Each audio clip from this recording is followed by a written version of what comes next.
So this is a serious video, and it's also a tricky video. My guest and I had wanted to discuss suicide as a topic, as it's so rarely discussed on platforms like this.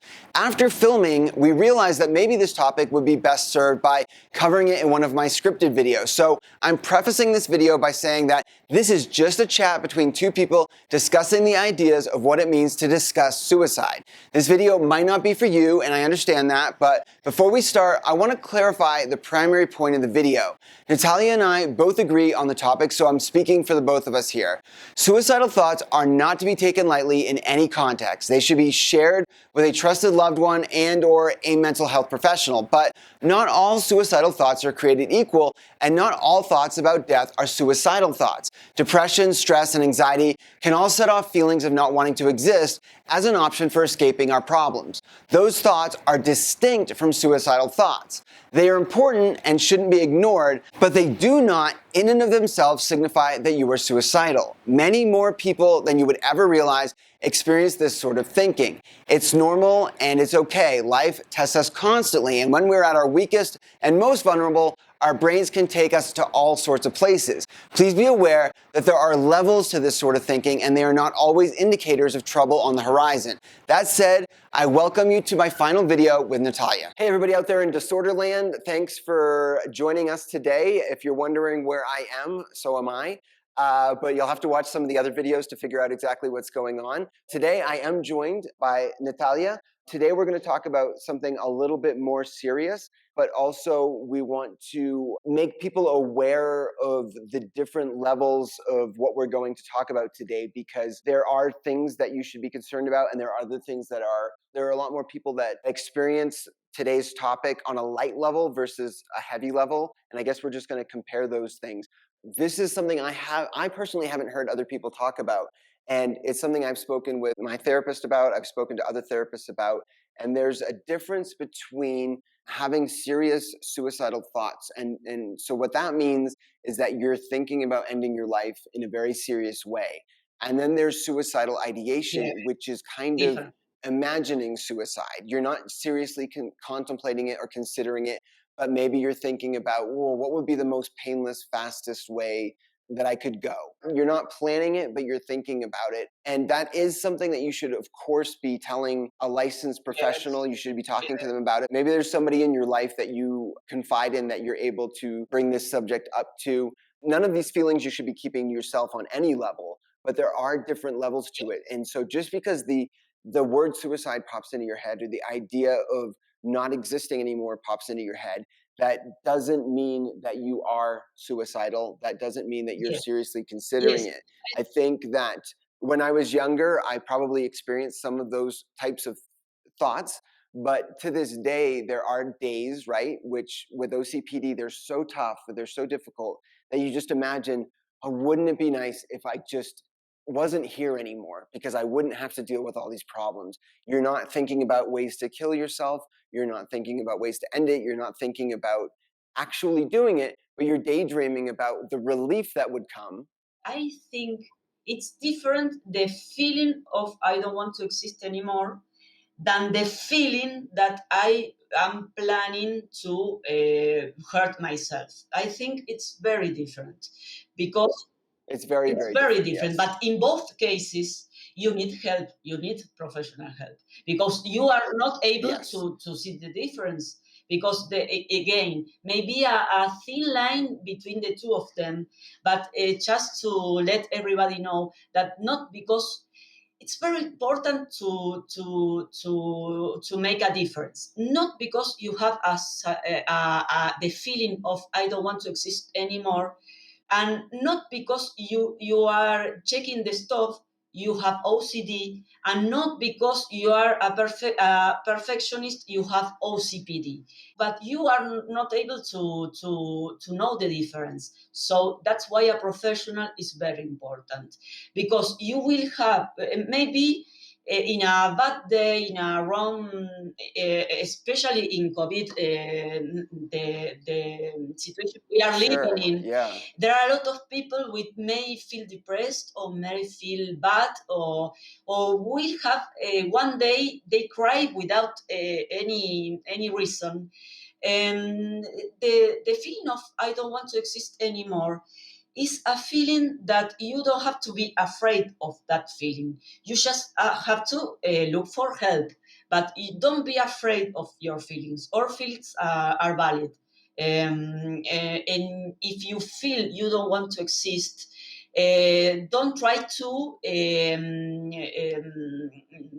avoid it. Don't try to look aside, or don't try to cover it. Just let it be and feel your feeling and need help. But don't feel, if you feel afraid of your feelings, you will start covering it and ignoring it, and that's not good. It's a very tough subject. I don't know how good of an idea it is to go very, very deep into this subject, but I think that I wanted to talk about it and you wanted to talk about it because there is so much stigma around the word, and in society, it's a very taboo subject. And I think that no matter how you're experiencing those thoughts, you should be speaking to a professional, because anytime you're talking about the idea of not being around anymore, it is serious enough where there should be a professional involved. But I also know that for some people, there's a lot of fear. And as soon as they start thinking in terms of, I don't want to exist anymore, they start worrying about, well, boy, what's wrong with me? This is something that society really frowns upon. This is something that people don't want to talk about. I think the more that you let it go without talking to somebody, the more of a problem that this becomes, the more serious it becomes. But if you're just having the occasional very, very tough day and you think, oh boy, I just wish, like, we've said it a couple times, but I just wish I didn't exist. That is not the same as suicidal ideation, and that is not the same as having suicidal thoughts. Those are very separate, very different things, and they have differing seriousness levels attached to them. And so as tough as this is, I think the idea is we don't want you to feel bad about yourself if you're having these thoughts. We don't want you to automatically jump to the worst conclusion, which is that, boy, I might do this. But you should still be talking to a professional about it, because there is something wrong. Yes, but don't be afraid. I think that's where I'm coming from. Yes, I think it's important to remark that don't be afraid of your feelings. Don't be afraid to close your eyes and wonder and ask yourself, how am I feeling today? You have to do that question daily, I think. How am I feeling today? And don't be afraid of the answer. Don't be afraid, because not all the things are terrible.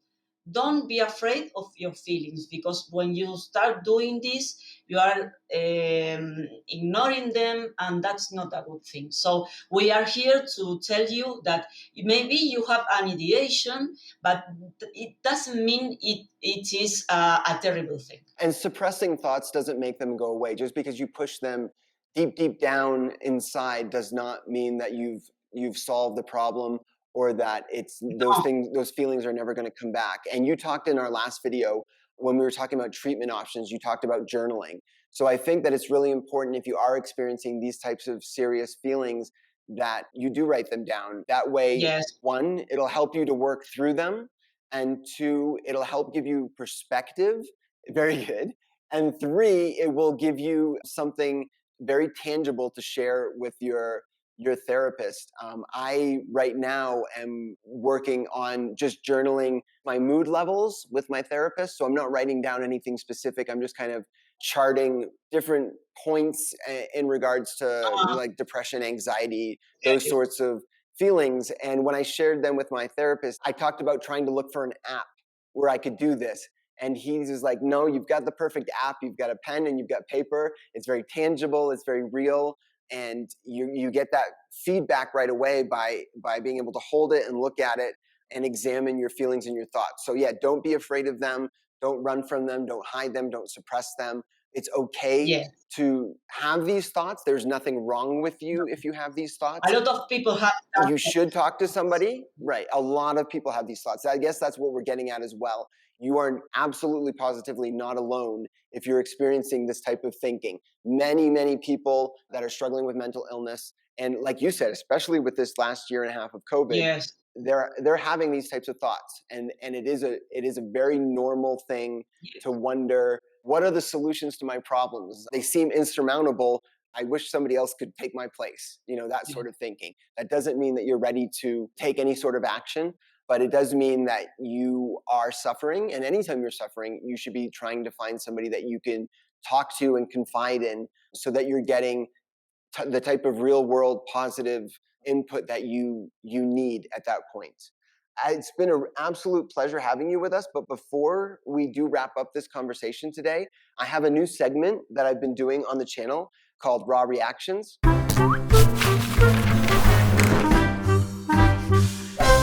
And I think it'd be really great, while I have you with me, we tried to answer a question that somebody sent in. Sure. And if you do have a question, you can write into rawreactions@ocpd.org. The email will be in the description of the video. If you'd like, I have a question pulled up here. So the question is, I found your YouTube channel a few years ago, and I have to say thank you. You helped me find the courage, the reassurance, and the help that I so desperately needed. You're very welcome, and thank you for watching. I have been officially diagnosed with OCPD and pure OCD. I feel, this is a good question because you experience and have both of these.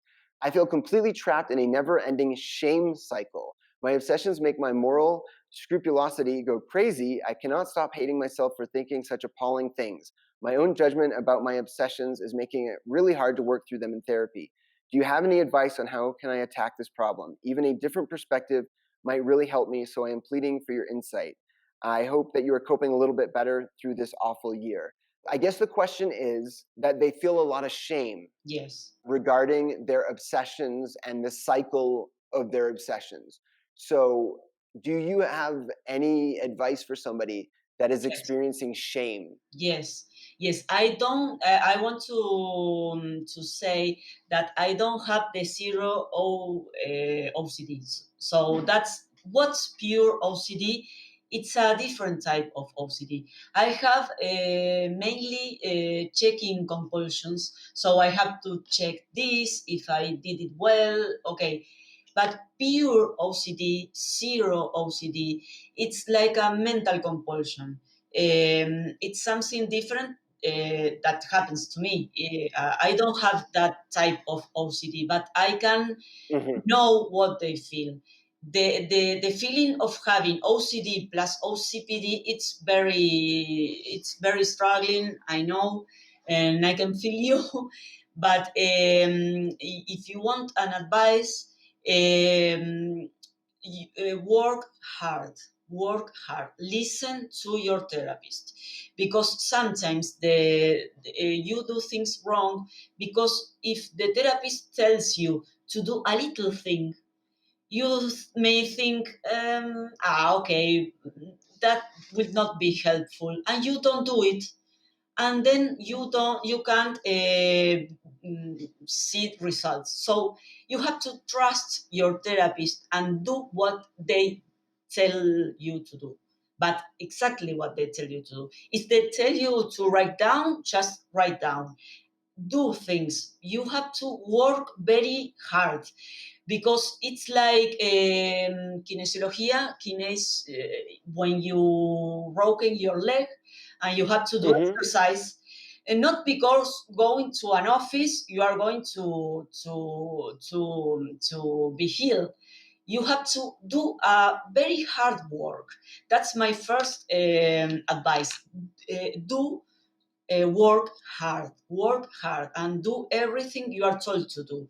Maybe your therapy is not being efficient because three things. Maybe you don't have that connection with your therapist. So my advice is focus on that. How is your connection with your therapist? Is it good? Do you feel comfortable in your therapy, or do you feel your therapist do understands you, that knows what you are going through, and is he or she empathic? And the thing is Empathetic. empathetic. Okay. And the second thing you have to check is, are you taking your meds correctly? Or in the case you were told take meds, you have to do it. If you don't do it, the results will not appear. And another thing is, are you doing your work hard? Are you doing your part? Because it's 50 therapists and 50 hour responsibility. And you have to think about that three things: the relationship with your therapist, how are you doing your work, are you collaborating enough, and if you're taking correctly the meds. If those three things are right, okay, you have to go just looking for what's wrong, because maybe something is wrong. If you are in therapy and in treatment and you feel bad and you start feeling bad, and you get stuck, something wrong is happening, and you have to find what's wrong in your case. Because for example, Daryl told me that it took him a lot of years to find a good therapist and a good therapy. Yes. Didn't you, right, Daryl? Yes, absolutely. Yeah. So that's why maybe that person, some there is something wrong, or something wrong. Maybe the familiar context is not helping. There will be million of causes, but my advice is to find out, to try to figure out what's going wrong. Okay, Mhm. that's my advice. Excellent. And I think what I would add to that is that there is absolutely no shame in trying. It sounds very much in your email like you are putting in some work and that you are making an effort. And it took all of us a very, very, very long time to get to the point we're at in our lives where we can say that there's significant change. But as long as you're trying, I think because of what we talked about a little bit earlier, I think because of stigmas, people feel as though if they're not succeeding, they're failing.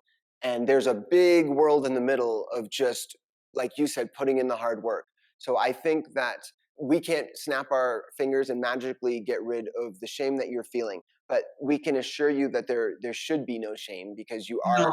you wrote into this channel, which clearly shows that you're putting in a lot of effort to do the work and to heal. Zero shame in trying and failing, because you will continue to fall throughout this process. And as long as you're getting back up, that's what's important. The things that we're saying aren't magically making your problems go away, but I think that you are already doing what you need to do, and that you just need a little bit more perspective. And with time and with effort, that those feelings will go away and you'll be left with the positive effects of having gone to see a therapist. So thank you so much, Natalia, for your extreme patience in putting this Been a video together. pleasure.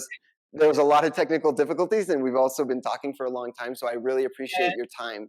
Thank you so much for joining We me. shared the whole day. We were together the whole day. Absolutely. A wonderful day. Like a vacation. But I want to say that it was a pleasure for me talking to you with your audience, and the questions are very good.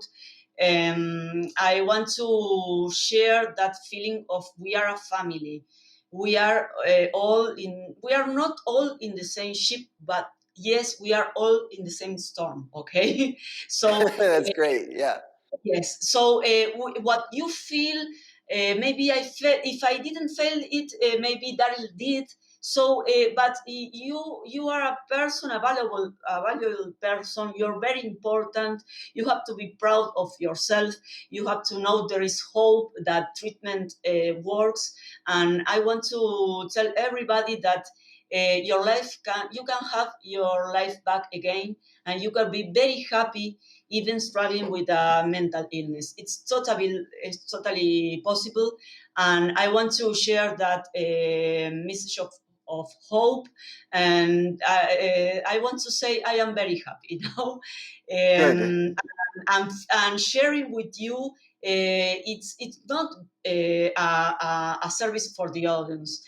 It makes me feel better for me too. It's good for me too, because sharing, talking about these things, these topics, and taking away the idea that that topics are stigmatized, but are taboo.